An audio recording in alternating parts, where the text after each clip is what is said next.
Hello students, last class में हम लोगों ने डेप्रिसिएशन तक के टॉपिक्स के बारे में बात कर लिया था और मज़ा आया था। मज़ा इसलिए आया था क्योंकि हम लोग अब एडवांस लेवल की चीज़ों को कवर अप करते हुए चल रहे हैं और सारी वो चीज़ें जो अभी तक छूट रही थी, छोटे points, now we are just covering those point. Now today will start it from the additional depreciation. Additional depreciation नाम तो सर सुना है। एडिशनल डेप्रिसिएशन के बारे में अगर मैं बोलूँ तो आपको अच्छी तरह मालूम होगा 20% के हिसाब से हम लोग का डेप्रिसिएशन रेट होता है। न्यू प्लांट एंड मशीनरी पर हमारा एडिशनल डेप्रिसिएशन मिलता है। एडिशनल डेप्रिसिएशन केवल प्लांट एंड मशीनरीज पर मिलता है, सेकेंड हैंड मशीनरीज पर नहीं मिलेगा, चाहे इन इंडिया यूज हुई हो चाहे आउटसाइड इंडिया यूज हुई हो। केवल वही प्लांट एंड मशीनरी पर एडिशनल डेप्रिसिएशन मिलेगा जो कि पूरी तरह से कनेक्टेड हो हमारे बिजनेस में डायरेक्ट एक्टिविटी से। मींस हमें किसी भी व्हीकल, एयरक्राफ्ट और शिप पर डेप्रिसिएशन नहीं मिलेगा, लेकिन ऐसी व्हीकल जो हमारे बिजनेस प्रीमाइसेस के अंदर मैन्युफैक्चरिंग एक्टिविटीज में डायरेक्ट कनेक्टेड है, we will allow the additional depreciation on that. Got it? जी सर, समझ में आ गई बात। यानी हम लोग को प्लांट एंड मशीनरी नहीं होनी चाहिए, पुराना चाहे इन इंडिया चाहे आउटसाइड इंडिया चाहे इंपोर्टेड हो, कुछ भी हो, हमें उस पर एडिशनल डेप्रिसिएशन नहीं मिलेगा तो नहीं मिलेगा। दूसरा पॉइंट हम लोगों ने देखा कि न्यू प्लांट एंड मशीनरी में कवर है केवल वो प्लांट एंड मशीनरी जो हमारे बिजनेस में डायरेक्ट रिलेट करती हैं मैन्युफैक्चरिंग एक्टिविटीज से। आखिर इस सेक्शन को लाने के पीछे लॉजिक यही था कि हमने जो प्लांट एंड मशीनरी जो हमारे बिजनेस में मैन्युफैक्चरिंग एक्टिविटीज होती है, मैन्युफैक्चरिंग प्रोसेस को ग्रोथ देना इकोनॉमी में, तो ऐसी प्लांट एंड मशीनरी जो डायरेक्ट कनेक्टेड हो मैन्युफैक्चरिंग प्रोसेस से, उस पर हमें एडिशनल डेप्रिसिएशन मिलेगा। न कि आपकी ऑफिस में लगाए गए किसी भी चीज पर, ना तो गेस्ट हाउस पे किसी भी प्लांट एंड मशीनरी पर, ना तो रेजिडेंशियल हाउस पर, ना गेस्ट हाउस पर, ना स्टाफ क्वार्टर पर। बात खत्म। हाँ, व्हीकल, एयरक्राफ्ट और शिप पर भी एडिशनल डेप्रिसिएशन नहीं मिलेगा। किसी भी ऐसी एसेट पर एडिशनल डेप्रिसिएशन नहीं मिलेगा जिसका 100% डेप्रिसिएशन उसी साल यूज हो जाता हो। कोई भी ऐसी एसेट पर हमें एडिशनल डेप्रिसिएशन नहीं मिलेगा जो सेक्शन 35 यानी कि साइंटिफिक रिसर्च में इन्वॉल्व हो। बात खत्म। हाँ, अगर आपने put to use less than 180 days किया है तो आपको 10% का डेप्रिसिएशन मिलेगा और रेस्ट 10% आपको नेक्स्ट ईयर में डेप्रिसिएशन मिल जाएगा। चलें, लेकिन एडिशनल डेप्रिसिएशन में थोड़ा सा रिलीफ दिया गया है। Instead of getting 20% depreciation, you will get 35% rate of depreciation only in those situations when a assessee use those plant and machinery in the backward notified area. Backward notified area है Andhra Pradesh, Bihar, waste Bengal and Telangana. ये 4 states में कुछ notified area हैं। अगर कोई SSC उन notified area में अपने बिजनेस को स्टार्ट करता है या चलाता है या वहां प्लांट एंड मशीनरी परचेज करता है, then the assessee will get a higher rate of depreciation, higher rate of additional depreciation. Instead of 20% he will claim 35% rate of depreciation. जी सर, यहां तक तो हमें कोई दिक्कत नहीं आई। इसके साथ साथ फिर हम लोगों ने एक सेक्शन देखा था 32AC, और सारे बवाल की जड़ बस यही सारे सेक्शंस हैं। 32AD। हम इन 2 सेक्शंस की अब हम बात करने जा रहे हैं। जिस तरह मैंने अभी बात की डेप्रिसिएशन एंड एडिशनल डेप्रिसिएशन, हाँ या ना? अब हम बात कर रहे हैं कंपनी एसएससी एंड ऑल एसएससीज इंक्लूडिंग कंपनी। हम भूल जाते हैं कि 32AD नाम का कोई सेक्शन है। आप अपने हाथ में असाइनमेंट रखना। बेसिक हम लोग ऑलरेडी देख चुके हैं, डिटेल में स्टडी कर चुके हैं, तो मुझे नहीं लगता मुझे आपको धीरे धीरे करके वो सारी चीज़ें अब फिर से बतानी है। हाँ, मैं आपको इतना तो समराइज कर सकता हूँ कि हमारे पास ये 2 पार्ट में सेक्शन होता है, 32AC1 एंड 32AC1A। याद होगा, ये 2 पार्ट में है और ये 100 करोड़ का इन्वेस्टमेंट मांगता था, ये 25 करोड़ का इन्वेस्टमेंट मांगता है। ये सेक्शन ऑलरेडी एक तरह से अब यूज में नहीं है क्योंकि इसका लास्ट असेसमेंट ईयर था 16-17, के पहले तक आपको यूज कर लेना था इस सेक्शन को 14, 15 एंड 15, 16, यानी असेसमेंट ईयर 16, 17 ऑनवर्ड्स अब इस सेक्शन का कोई यूटिलाइजेशन नहीं है, वो हम लोग देख चुके हैं। 100 करोड़ 2 साल के एग्रीगेट में था, 14, 15 और 15, 16 दो असेसमेंट ईयर, 14, 15 और 15, 16, 14, 15 एंड 15, 16 में दोनों साल मिलाकर अगर आपने 100 करोड़ या उससे अधिक का इन्वेस्टमेंट किया है, देन यू आर कैपेबल और eligible to get the deduction under section 32AC1। लेकिन हम आज बात करेंगे जो अपना रेलिवेंट प्रोविजन है सेक्शन 32AC1A। ये कहता है कि प्रीवियस ईयर, और ये याद रखेंगे ये प्रीवियस ईयर हम लोग का लास्ट ईयर है, तो इसीलिए हम थोड़ा नीचे से चलेंगे ताकि आपको समझने में दिक्कत ना हो। 16, 17, 15, 16 एंड 14, 15, यानी assessment year 15, 16, 16, 17 and 17, 18, that's it. अब हमें ये 3 लाइनें याद रखनी हैं।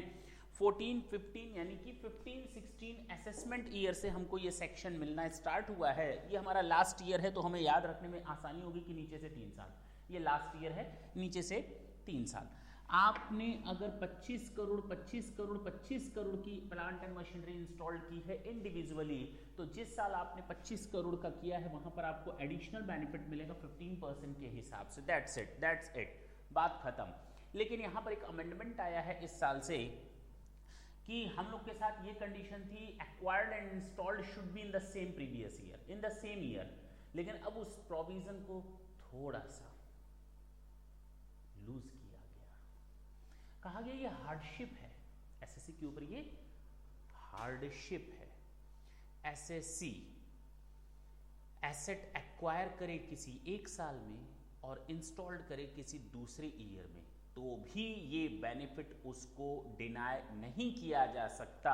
लेकिन चूंकि अब इस ईयर, इस सेक्शन का ये आखिरी साल है जिसमें आप बात कर रहे हो, और ये आखिरी प्रीवियस ईयर की तारीख है, तो anyhow the assessee have to install the asset by 31st of March 2017। That's it, this is the amendment.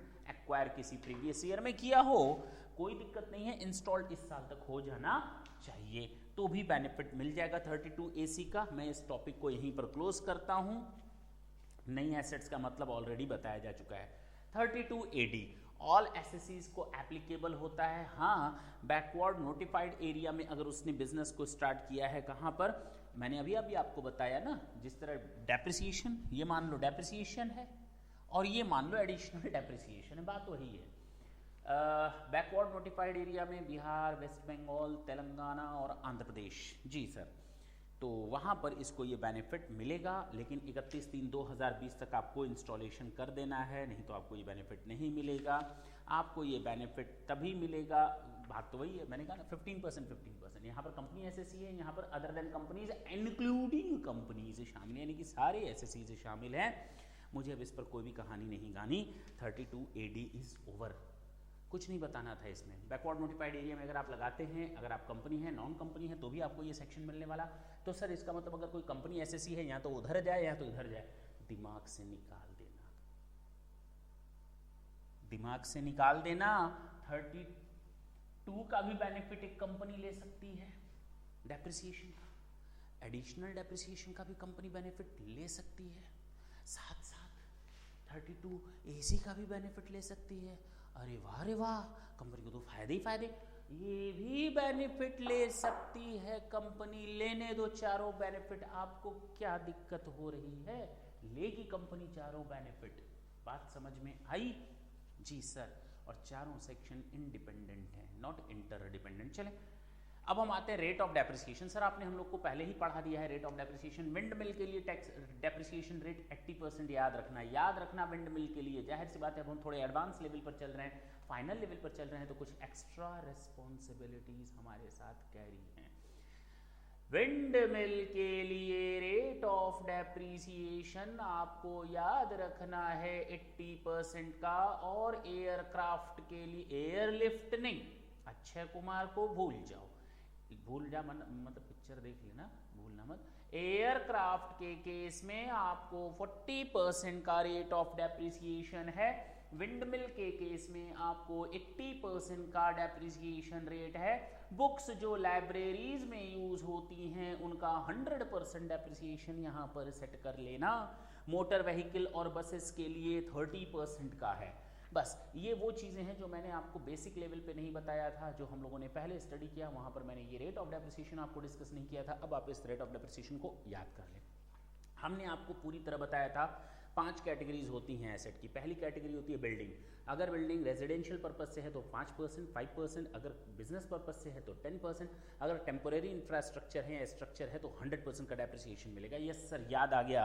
इसके बाद हम लोगों ने फर्नीचर एंड फिटिंग्स की बात की थी। दूसरी कैटेगरी होती है 10% के हिसाब से। प्लांट एंड मशीनरी का नॉर्मल रेट ऑफ डेप्रिसिएशन 15% होता है। प्लांट एंड मशीनरी में अगर कंप्यूटर की बात करें तो 60% का रेट ऑफ डेप्रिसिएशन होता है, कंप्यूटर एंड कंप्यूटर पेरिफेरल्स। और तो और कंप्यूटर व बुक्स पर आ गए थे। बुक्स के लिए हमने बताया था आपको, अगर बिजनेस पर प्रोफेशनल पर्पस के लिए है तो 100%, लाइब्रेरीज के पर्पस के लिए आज बताया 100%, और अदर देन दैट 60% का आपको बेनिफिट मिलेगा बुक्स पर। Is it clear? तो प्लांट में हम लोगों ने इतना ही देखा था। फिर water pollution, air pollution, sound pollution से रिलेटेड इक्विपमेंट हम लोगों ने देखे थे, 100% का डेप्रिसिएशन मिलता है। इसके अलावा प्लांट में हम लोगों ने मोटर बसेस जो आज बात की है वो 30% का रेट ऑफ डेप्रिसिएशन है। इसके अलावा हम लोगों ने एयरक्राफ्ट की बात की, उसका 40% डेप्रिसिएशन है। विंड मिल के लिए 80% का रेट ऑफ डेप्रिसिएशन है।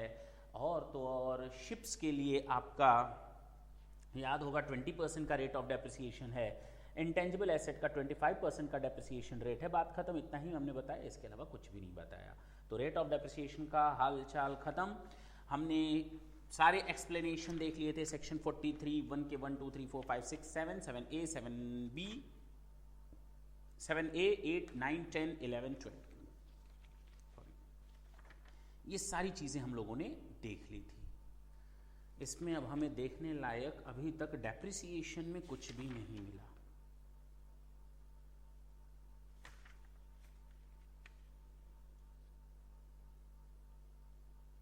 ठीक, हमें कुछ भी नहीं मिला। ठीक, बाकी सब हमने चीज़ें आपकी कवर कर रखी हैं।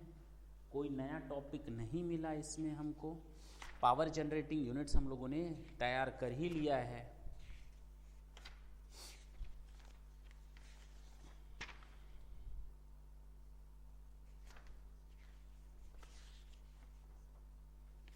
साइंटिफिक रिसर्च हो ही गया है। टी कॉफी रबर डेवलपमेंट हो ही गया है जी सर। CCC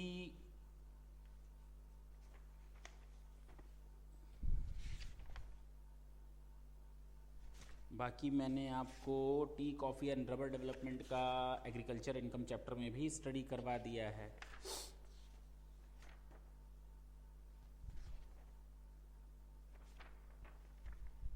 चलें, जब इतना कुछ हो ही गया है तो मैं अब आपको एक टॉपिक और कवर करवाता हूं। ध्यान देंगे।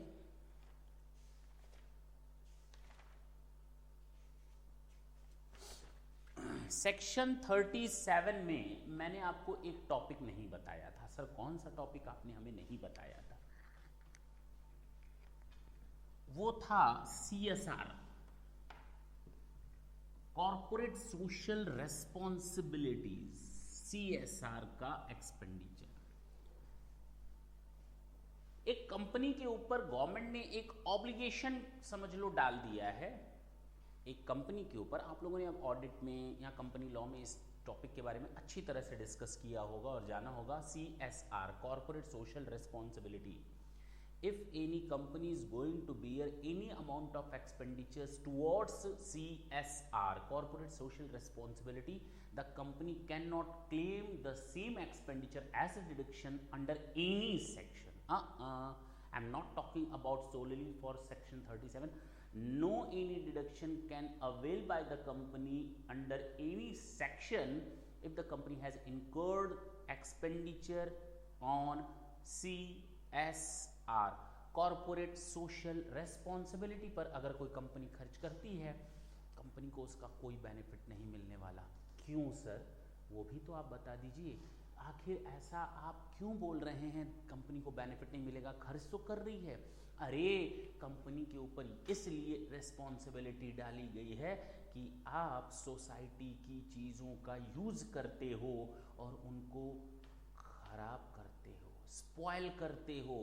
आप सोसाइटी, हमारी ज़मीन जिस पे हम लोग चल रहे हैं, हवा सांस ले रहे हैं, पानी पी रहे हैं, खाना खा रहे हैं, अगर मैन्युफैक्चरिंग एक्टिविटीज़ होती हैं तो एक तरह से कंपनी ने हमारी उन बेसिक इंफ्रास्ट्रक्चर, बेसिक थिंग्स को जो गॉड द्वारा गिफ्टेड हैं हमको, हमारी उस चीज़ को वो खराब कर रहा है। क्या अधिकार है कंपनी को कि वो कंपनी उन चीज़ों को जहरीला बनाए, पॉइजन युक्त बनाए? नहीं नहीं नहीं, उस पर थोड़ा सा तो बेनिफिट अब हम लोग को मिलना चाहिए। अगर आप उसको खराब कर रहे हो तो अब आपकी ही जिम्मेदारी ऊपर डाली गई है कि अब हमको हमारी हेल्थ की रक्षा करो, हमारी हेल्थ को सेफ्टी दो। कैसे दोगे सेफ्टी? गवर्नमेंट ने एक ऑब्लिगेशन डाल दिया कंपनियों के ऊपर under the company law provisions कि अब एक कंपनी को सीएसआर में तो अपने प्रॉफिट का इतना परसेंटेज हिस्सा देना ही देना है ताकि लोगों की हेल्थ और वेल्थ की सेफ्टी की जा सके। कॉमन पर्सन जो उसमें इन्वॉल्व नहीं है या इन्वॉल्व है भी तो भी उसकी सेफ्टी की जा सके। अच्छा, तो जाहिर सी बात है अगर कंपनी को उस खर्चे पर भी डिडक्शन अंडर सेक्शन 37 दे दिया जाएगा तो एक तरह से आपने बेईमानी कर दी ना। आपको खर्चा दिया गया है solely for the purpose of expenditure on the public welfare, and why are you just going to availing or demanding for the deduction? Not at all. That will be treated as a application of the income, application of the income, application of the income, application. That is not the utilization of income, that is the application of income. आप कमाने के बाद उस पैसे को कहाँ खर्च करते हैं, इसका टैक्सेशन से कोई लेना देना नहीं होता जी। तो सीएसआर एक्सपेंडिचर का आपको कोई बेनिफिट नहीं मिलेगा, इस चीज को तो आप दिमाग में बैठा लें। लेकिन एक एक्सप्लेनेटरी मेमोरेंडम आया है, क्या कहता है? अगर कोई सीएसआर एक्सपेंडिचर है which is of the nature described in section 30 to 36, अगर कोई ऐसा एक्सपेंडिचर जो 30 to 36 में कवर होता है और उससे रिलेटेड सीएसआर एक्सपेंडिचर है, उसका डिडक्शन हमको मिलेगा रेलिवेंट सेक्शंस में। जी सर, बशर्ते हमने कंडीशंस को फुलफिल किया हो। ये चीज़ आप दिमाग में सेट रखेंगे। जो हमारे बिजनेस में एक तरह से 30 to 36 में अलाउड किए गए हैं डिडक्शन, अगर उससे रिलेटेड कोई डिडक्शन है तो हमको सीएसआर का भी डिडक्शन मिलेगा जी। अब हम आते हैं सेक्शन 43A। सेक्शन 43A, थोड़ा ज़्यादा आगे बढ़ गए, कोई दिक्कत नहीं। सेक्शन 43A एक स्पेसिफिक टॉपिक है, एक अलग से टॉपिक है, ये समझ लो अभी स्टार्ट होगा और अभी ओवर हो जाएगा। क्या है section 43A? Changes in the foreign exchange, changes in the rate of exchange of currency, यानी फॉरेन एक्सचेंज में चेंज होना। Section 43A the most important, इस पर एग्जाम में क्वेश्चन आराम से बन सकते हैं क्योंकि आप जिस लेवल पर हैं आपसे उम्मीद की जा सकती है कि आप इन चीज़ों को अच्छी तरह से स्टडी करें। सेक्शन 43A कहता है कि अगर आपने कोई एसेट, मेरी बात बिल्कुल दिमाग लगाकर इत्मीनान से, जो वर्ड्स मैं बोलूं ढंग से सुनेंगे। मेरे मुंह से वर्ड जो निकलेंगे ना वो छन छन करके निकलेंगे, ऐसा कुछ नहीं है। ढंग से सुनने का मतलब है कि जो मैं एक एक वर्ड बोलूँगा ना उसका अपना मीनिंग होता है। लॉ को हम अपने वे में डिस्क्राइब नहीं कर सकते जैसी मर्जी, ऐसा नहीं है।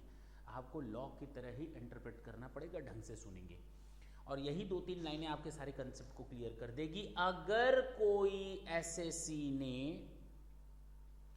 आउटसाइड इंडिया से, यानी हिंदुस्तान छोड़ दो मत देना, अगर कोई एसएससी जिसने आउटसाइड इंडिया से कोई एसेट एक्वायर की है और उस एसेट को उसने फॉरेन एक्सचेंज में लोन लेकर खरीदा है, या फिर उस एसेट को उसने उधार खरीदा है क्रेडिट बेसिस पर सप्लायर से, and gradually he will pay the amount to the supplier. Now the supplier belongs to foreign country. It means we will have to pay the amount due to him in foreign currency. Now there are two different ways to acquire the asset from outside India. The first, by borrowing the amount in foreign currency, or the second by purchasing the asset on credit basis from the foreign supplier. These are the two ways. मैं ऐसी किसी भी asset की बात नहीं कर रहा जो हमने इंडिया से खरीदी हो, या हम किसी भी ऐसी एसेट की बात नहीं कर रहे जो आउटसाइड इंडिया से खरीदी गई लेकिन लोन हमने इंडियन रुपीस या इंडिया में लिए ना. हमने एसेट आउटसाइड इंडिया से खरीदी और उससे क्रेडिट बेसिस पर खरीदी. हमने एसेट आउटसाइड इंडिया से ली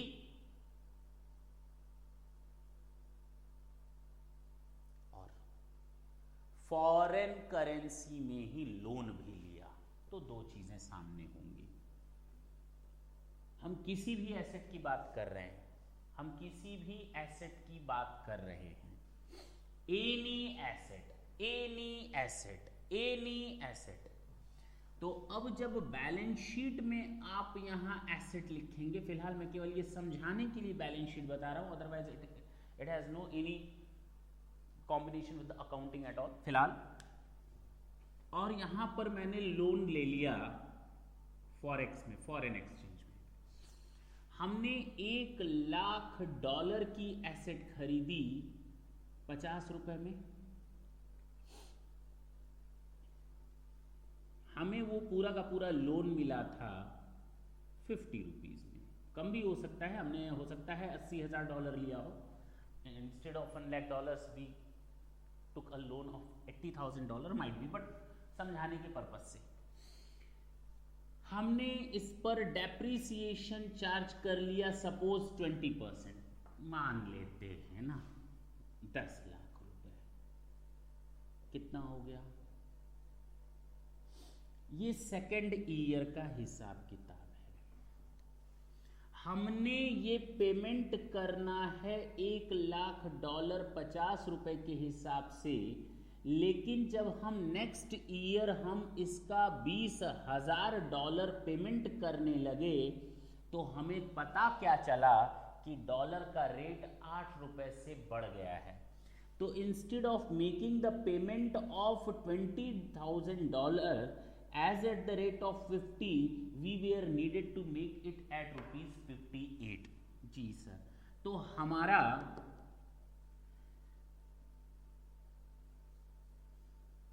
$11,60,000 का पेमेंट हो गया. कितना पेमेंट हो गया? $11,60,000 का पेमेंट हो गया. जब आप 20,000 इंटू 58 करेंगे तो $11,60,000. लेकिन लोचा ये हुआ, इसमें तो हिस्सा केवल शामिल था 10 लाख. $20,000 50 रुपए के हिसाब से 10 लाख. 50 लाख में से आप 11,60 कैसे माइनस कर सकते हो, जबकि आपके पास अभी भी लाइबिलिटी $80,000 की है 50 के रेट से, यानी यहां तो 40 लाख तो दिखना चाहिए. कैसे दिखेगा? कहां दिखेगा? आप 38,40,000 शो करोगे, माइनस करो ना. ऐसे कैसे आप? अरे डॉलर का रेट बढ़ा है तो आपकी एक्चुअल लायबिलिटी कैसे कम हो सकती है? आपको तो पेमेंट तो $80,000 का करना ही करना है.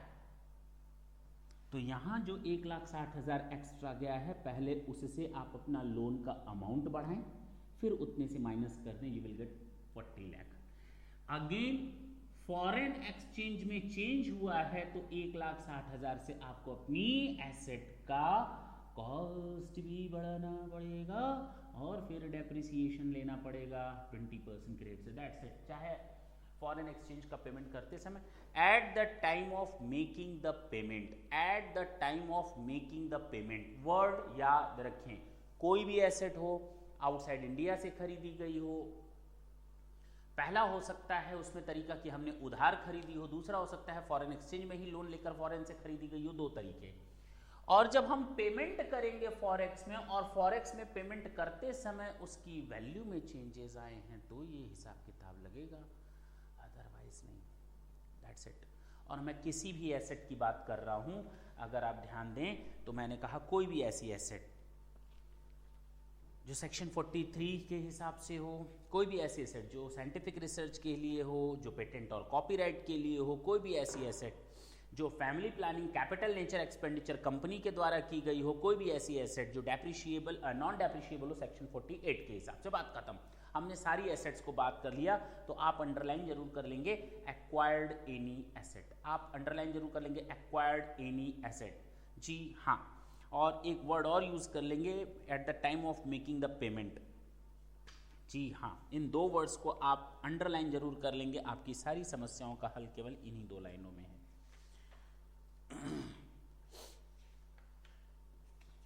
अब हम एक और सेक्शन, ये टॉपिक ओवर, अब हम एक और सेक्शन को डिस्क्राइब करने जा रहे हैं। कौन सा सेक्शन सर जी?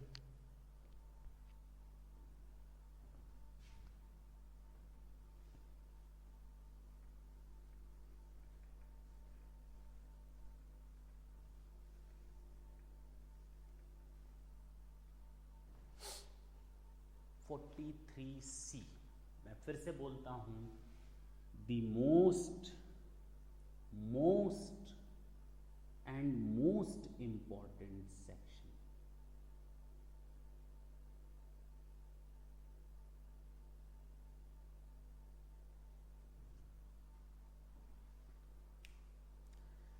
हम लोग 43C के बाद आज इस टॉपिक को क्लोज करेंगे, आज अपना ये सेशन एंड करेंगे। नेक्स्ट सेशन से 43CA जो बिल्कुल अच्छा टॉपिक है वहाँ से फिर स्टार्ट करेंगे और कोशिश करेंगे कि आने वाले 2 लेक्चर में, नेक्स्ट और द नेक्स्ट सेकंड लेक्चर, यानी आज मिलाकर इन टोटालिटी 3, आपका पीजीबीपी का एडवांस लेवल का सारा टॉपिक मोस्ट प्रोबेबली कवर कर ले, क्योंकि उसके बाद हम लोग को अभी पीजीबीपी के केस लॉज भी करने हैं और उसके बाद हमें अभी पीजीबीपी के आपके प्रैक्टिस मैनुअल को भी तो सॉल्व करना है।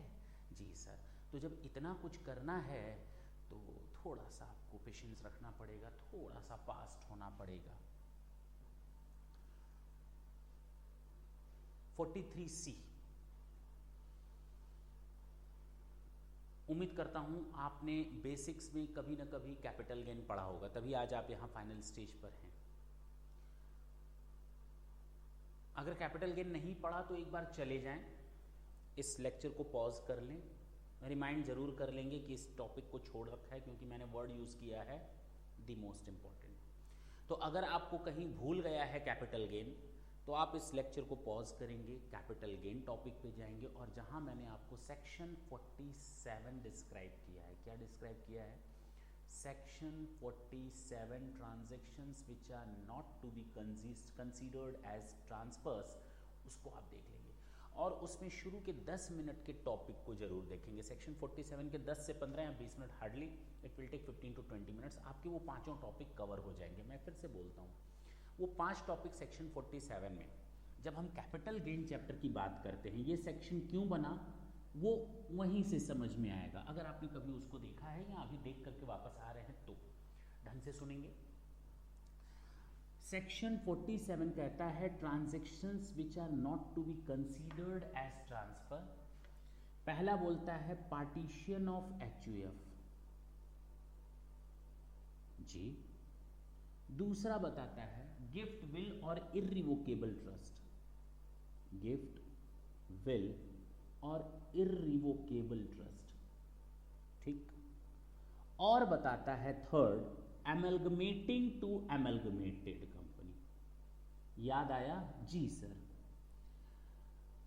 अगर एसेट ट्रांसफर होती हैं पार्टीशन ऑफ एचयूएफ के केस में, गिफ्ट विल और इर्रिवोकेबल ट्रस्ट के केस में, एमलगमेटिंग टू एमलगमेटेड, और उसमें मैंने वहाँ पर जब आप पढ़ करके आएंगे तो आपको समझ में आएगा, मैंने होल्डिंग एंड सब्सिडरी भी बताया था, होल्डिंग टू सब्सिडरी या सब्सिडरी टू होल्डिंग। अब एक काम करेंगे, इसको काट डालेंगे। सेक्शन 43C इस पर अप्लाई नहीं होता। क्यों नहीं होता? अब आते हैं धीरे धीरे। प्रॉब्लम आई है, उलझन में फंसे हैं तो सुलझाएंगे।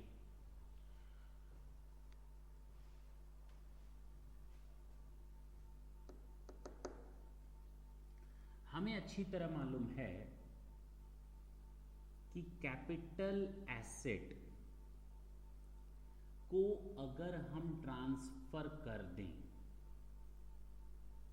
तो ये कैपिटल गेन अराइज करता है।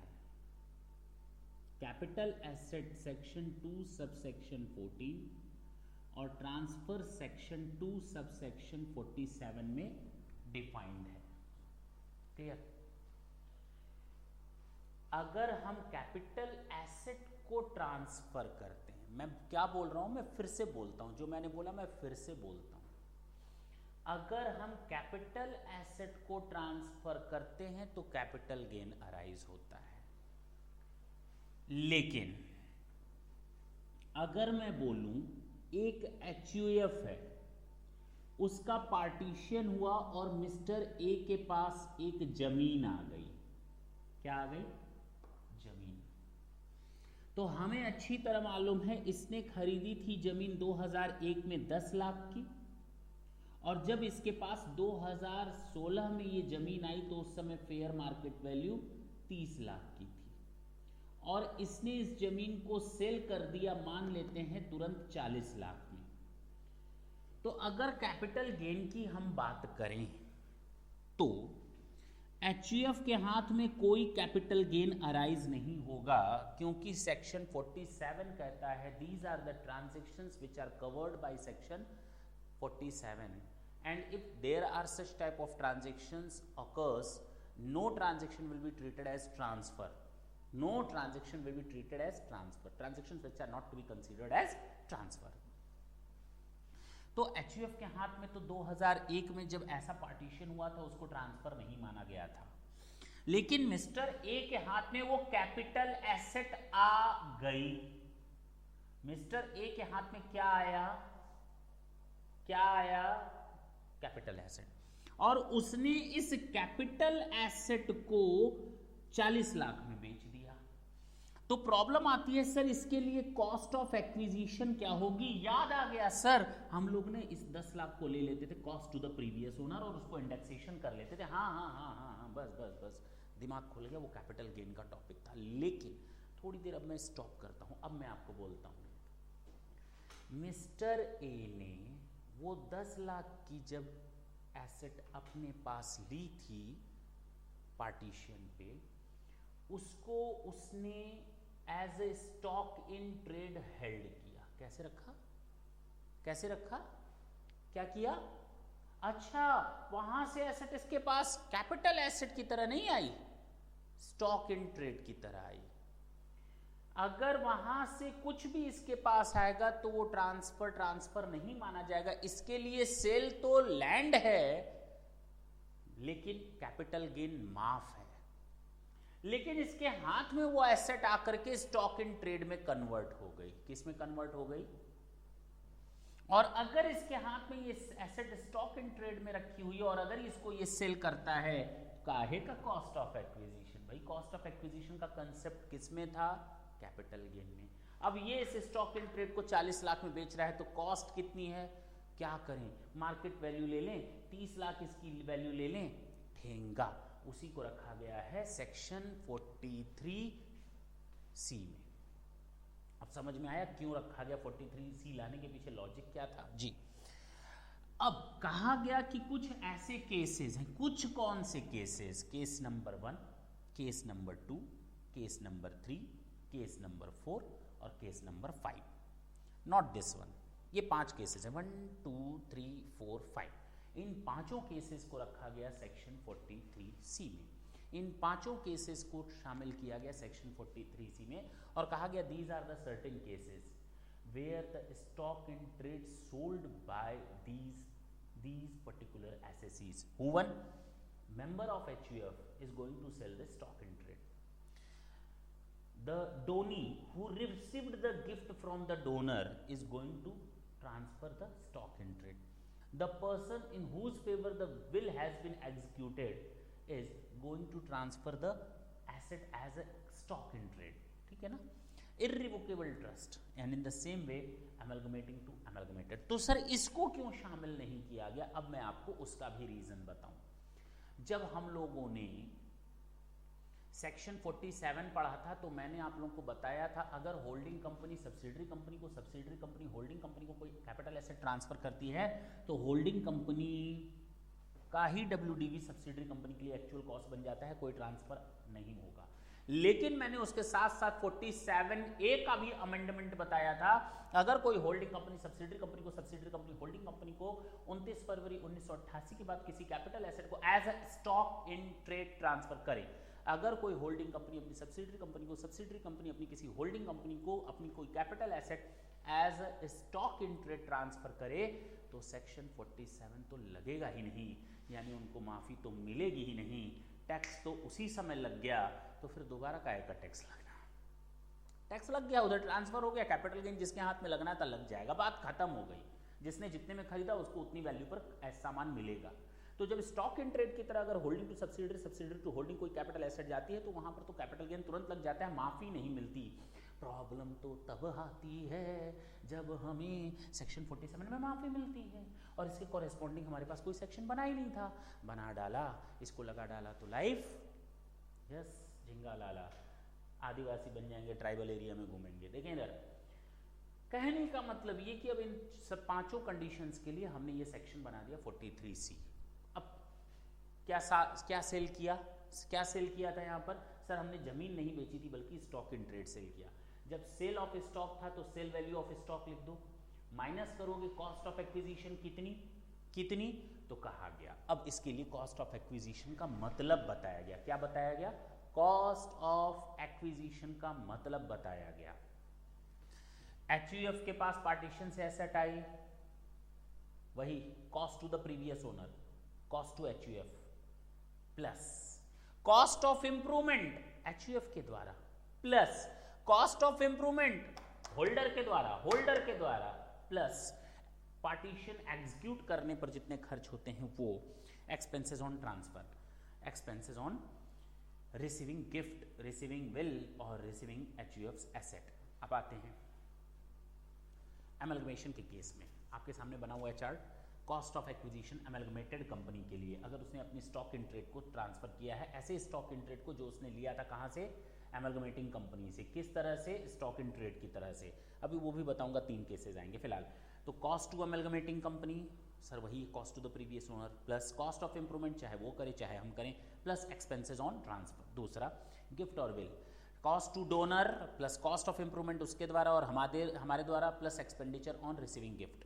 Partition of HUF, cost to HUF previous owner plus cost of improvement वो करे या हम करें plus expenditure incurred on partition, ठीक है। Irrevocable trust, cost to previous owner plus cost of improvement plus expenditure on creation of trust. Is it clear? जी sir, अब ये टॉपिक क्लियर हो गया। लेकिन अब ध्यान देना आप लोग,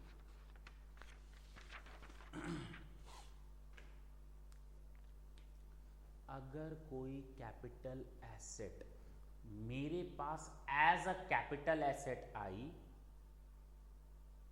मेरे पास एज अ कैपिटल एसेट आ गई है और उसको मैं बाद में कन्वर्जन करूं कैपिटल एसेट में, स्टॉक इन ट्रेड में, तो conversion of a capital asset into stock in trade हो तो कैपिटल गेन में चला जाएगा। यानी जो एसेट मेरे पास आए, या तो सामने वाले ने अपनी कैपिटल एसेट को कन्वर्ट किया स्टॉक इन ट्रेड में और उसको उसने मुझे ट्रांसफर कर दिया, या तो मैंने उसको एक्वायर करते समय उसके खाते में कैपिटल एसेट है लेकिन मैंने जब उसको अपनी ओर सरकाया तो मैंने कहा ये मेरा स्टॉक है। At the time of takeover, I converted it into the stock in trade automatically. Now after taking over of the asset, if I am just going to converting it from the capital asset to stock in trade, section 45 subsection 2 will apply. Automatically section 45 capital gain का subsection 2 will apply. लेकिन मैं यहाँ बात कर रहा हूँ सामने वाले ने कैपिटल एसेट नहीं ट्रांसफर किया, उसने पहले कैपिटल एसेट को कन्वर्ट कर लिया स्टॉक इन ट्रेड में, उसके बाद हमें ट्रांसफर किया। या मैं जब वहां से कैपिटल एसेट को अपनी ओर ऐसे खिसका रहा था तो मैंने कहा ये मेरा स्टॉक है। अब समझ में आई जी? जैसे आप एसी की दुकान पर जाते हो, अगर मैं एसी खरीदने और बेचने का ही काम करता हूं तो मैं एसी वाली दुकान से जब एसी लाऊंगा तो मैं कहूंगा ये मेरा स्टॉक है। या मैं ग्राहक हूं, मैं जब वहां से एसी लाऊंगा मैं कहूंगा मेरे लिए कैपिटल एसेट है। तो आप खरीदते किस सेंस में हो वो आपके ऊपर है। जी सर, तो 3 पॉइंट है इसमें। When the capital asset is converted to stock in trade by the amalgamating company, और उसके बाद taken over by the amalgamated company, where the capital asset is taken over as a stock in trade, सरकाने वाला। लेकिन जहां capital asset ले करके मैंने उसको कन्वर्ट किया तो भाई वहां पर तो सीधे कैपिटल गेन का सेक्शन 45 सब सेक्शन 2 लग जाएगा, तब 43C लगाने की कोई जरूरत नहीं है। दो इंपॉर्टेंट पॉइंट बिल्कुल दिमाग में बैठाएंगे, ये दोनों नोट्स बिल्कुल आपके लिए बहुत इंपॉर्टेंट हैं, जो कैपिटल गेन के जस्ट उलट हैं, और इसको हम कहते हैं लैक्यूना या लूप होल्स। फिलहाल लूप होल्स हैं, लैक्यूना हो, हमें तो फिलहाल अपना एग्जाम देना है ना अभी, ठीक है जी सर। तो ये 2 पॉइंट आप बिल्कुल याद रखेंगे। जिस तरह कैपिटल गेन में आपको फेयर मार्केट वैल्यू 1 अप्रैल 81 का मिल जाता था, हाँ सर ऐसा कुछ था, यहाँ ऐसा कुछ नहीं है, यहाँ ऐसा कुछ नहीं है। अगर हमको ट्रांसफ़र करने वाले ने 1975 में कोई ज़मीन 10 लाख की ली थी तो हम भी उसको यहाँ 10 लाख ही शामिल करेंगे, क्योंकि कहीं पर भी 1481 फेयर मार्केट वैल्यू 1 अप्रैल 81 का फेयर मार्केट वैल्यू का कहीं कोई जिक्र 43C में नहीं है। Is it clear? तो याद रखना, fair market value as on 1 April 81 is not available in the case of section 43C। दूसरा, अगर मैंने कोई कॉस्ट ऑफ इंप्रूवमेंट खर्च किया था वहां पे कैपिटल गेन में 1481 या उसके बाद, तभी उसको वहां पर कंसीडर किया जाता था, अदरवाइज उसको कंसीडर नहीं किया जा सकता था। लेकिन यहाँ पर ऐसा कोई प्रोविजन नहीं है। इसका मतलब अगर मैंने 1 अप्रैल 81 के पहले कोई कॉस्ट ऑफ इंप्रूवमेंट इनकर कर लिया है तो वो भी हमारी कॉस्ट का हिस्सा बनेगा। तो 1481 का कोई बेनिफिट नहीं है। कभी की कोई भी कॉस्ट हो, जितने में लिया था एसेट, जितने में लिया था एसेट उसको ले लो, जितना कॉस्ट ऑफ इंप्रूवमेंट लगा है उसको ले लो, कोई प्रोविजन दिमाग में मत रखना, कैपिटल गेन का बात खत्म। ये चीज बिल्कुल दिमाग में आप लोग सेट रखेंगे। तो मैंने कहा था आज मैं आपका ये इंपॉर्टेंट सेक्शन कवर करवाऊंगा। होप सो प्रोविजन बिल्कुल क्लियर हो गया होगा, समझ में आया होगा कि ऐसा प्रोविजन क्यों बनाया गया, पर्पस क्या था 43C को लाने के लिए। नेक्स्ट क्लास में हम लोग फिर एक नए और अच्छे सेक्शन की बात करेंगे, सेक्शन 43CA। ये फिर से कैपिटल गेन को कोरिलेट करेगा। आज मैं इसलिए नहीं बता रहा हूँ क्योंकि आपके ऊपर ओवर बर्डन हो जाएगा, और अगर कोई टॉपिक ओवर बर्डन हो जाएगा तो सब हौच-पौच हो जाएगा। हौच-पौच थोड़ी करना है हम लोग को, तो अपने एग्जाम देना है, बढ़िया से पास करना है। उसके बाद कुछ 7-8 सेक्शन छोटे छोटे बचेंगे, देख लेंगे। तब तक के लिए tata and bye bye. Thank you बच्चों।